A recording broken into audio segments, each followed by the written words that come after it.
안녕하세요. 김태욱입니다. 통영경찰서에서 말도 안 되는 그런 일로 저희 집사람에게 5사람 치상 사건을 만들었어요.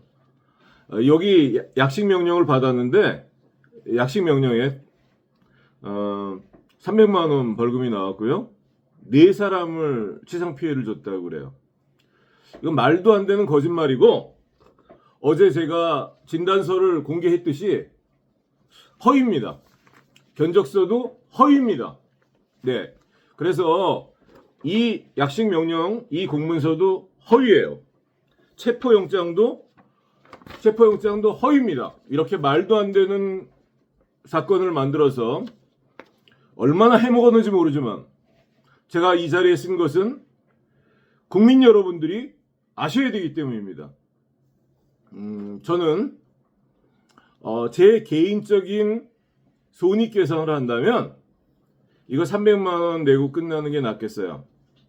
저는 이 자리에 쓴 것은 억울해서가 아닙니다. 국민 대다수를 상대로 하는 위법행위를 받고 그게 명백한 그 공권력의 범죄라고 제가 사료되기 때문에 따지는 거예요. 사실 이 300만 원은요, 제가 이렇게 내고 끝나면 저렴한 비용입니다. 물론 우리 치상죄를 짓지 않았어요. 성괴죄도 없습니다. 어제 제가 공개한 이런 견적서 허위입니다.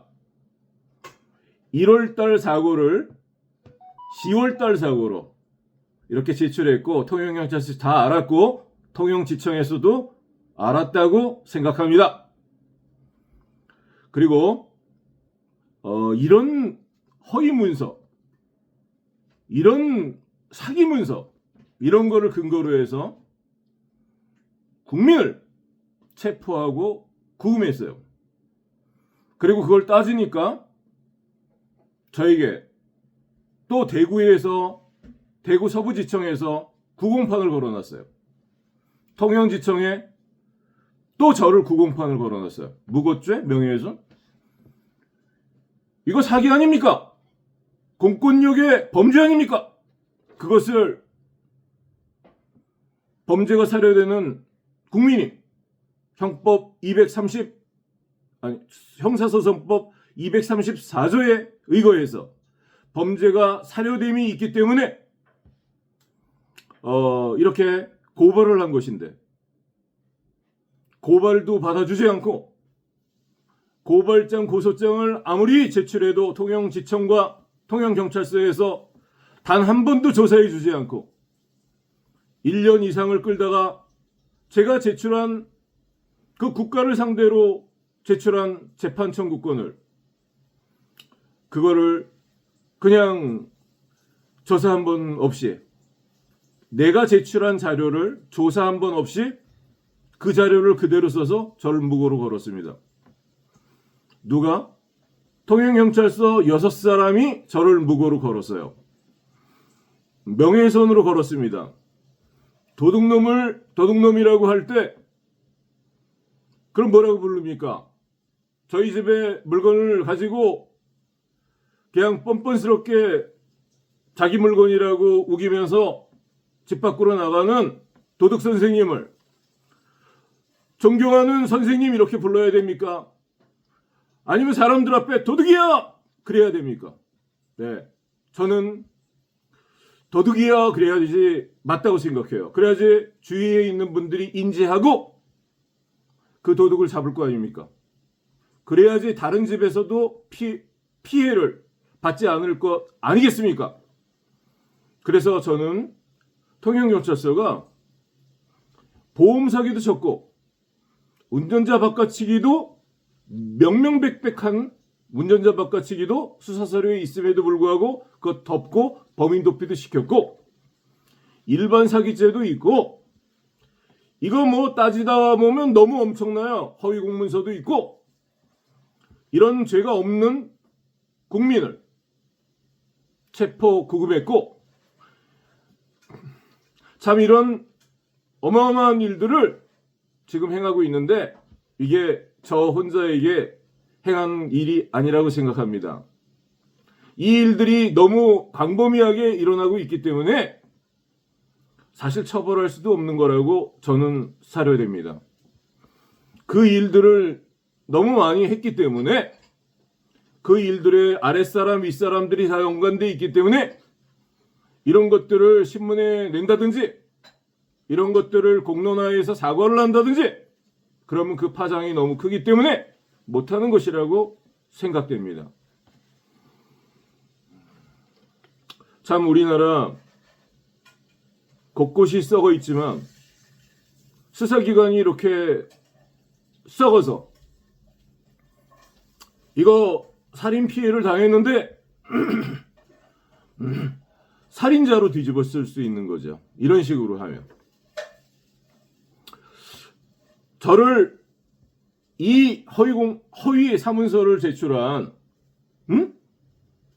그런 사기꾼들 앞지르기 피해를 주고 산길에서 60대 사람에게 20대 사람들이 쌍욕을 하면서 그렇게 돈을 많은 돈을 받아갔는데 그게 정상적인 것이라고 통영경찰서는 그렇게 말했고 그것을 문서화하기 위해서 저희 집사람 조서에 볼펜 글씨로 한글로 욕한 사실이 없고 공갈한 사실이 없다고 그렇게 적어놨어요. 저희 집사람은 외국인이라 한글을 쓸 수가 없습니다. 그렇게 해놓고 집사람을 속이고 강압에 의해서 찍게 했어요. 간인을. 저희 집사람이 다량의 출혈이 있었기 때문에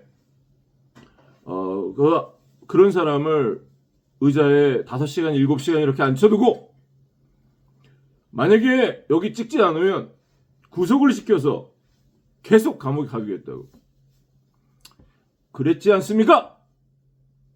어떻게 그런 범죄를, 그거 범죄 아니에요? 그게 어떻게 공권력에 의해서 법치의 모양으로 그런 일이 대한민국에서 일어날 수 있습니까? 그런데 아직도 정신을 차리지 못하고 댓글에 이런 나쁜 말들이나 이렇게 써서 저를 협박하려고 하고 사람을 보내서 이렇게 협박하려고 하고. 국민 여러분, 저는 60평생을 살면서 민영사상 분쟁을 해보지 못했습니다. 대부분 참고 넘어갔습니다. 하지만 이것은 국민 불특정 다수인에게 행하는 공권력의 범죄이고 뜯어먹는 거예요. 변호사비보다 싸기 때문에 억울해도 몇백만 원을 내고 끝낼 수밖에 없는 것입니다. 아니, 몇백만 원은 아니죠. 천몇백만 원 정도 될 거예요. 그것과 연관해서 제가 입은 피해는 그 3, 4배가 될 겁니다.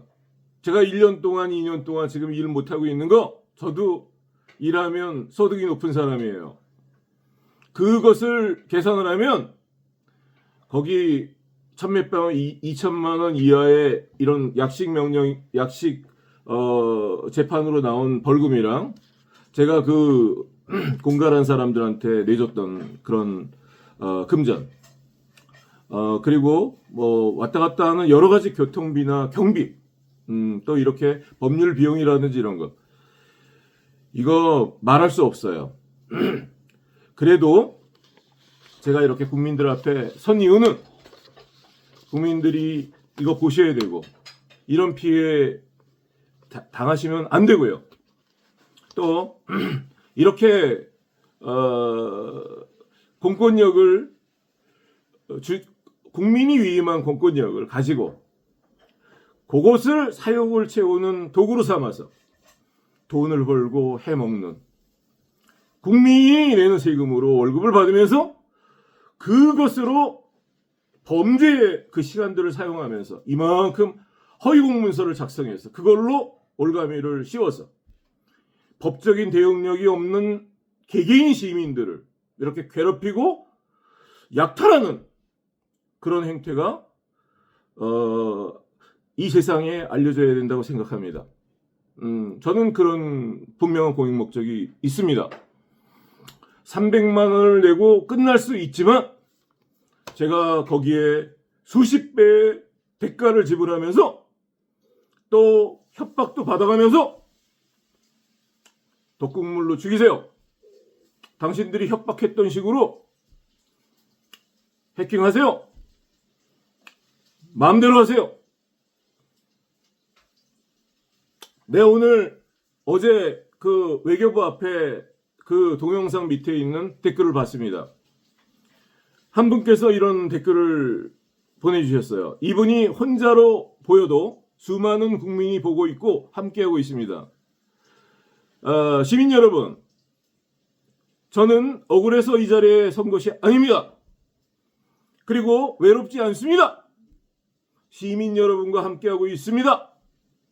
같이 나갈 것입니다. 반드시 이런 일들을 해서 시민들의 눈에서 피눈물을 흘리게 했던 자들을 법정에 세울 것입니다.